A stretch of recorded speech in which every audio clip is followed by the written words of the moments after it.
ढेंकीकोट शिव मंदिर में स्वच्छ भारत कार्यक्रम।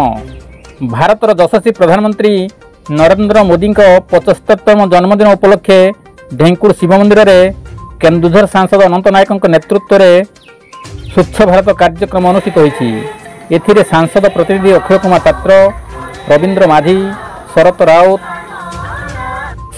पांडव चातमा, गौरांग नायक, अर्जुन बारिक, जितेंद्र पलई, जयदेव गिरी, रमेश महंत, टिल्लू राउत, बापी मंडल, सौम्य प्रकाश मंडल समेत शताधिक बीजेपी कर्मी स्वच्छ भारत कार्यक्रम सफाई कार्य करथिले।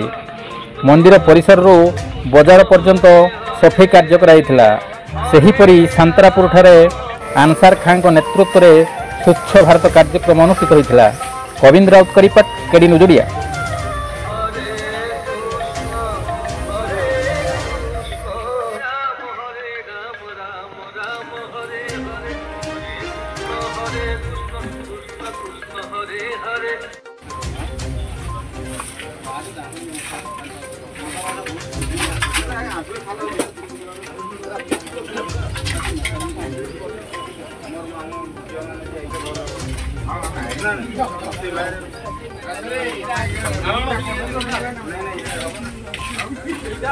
नहीं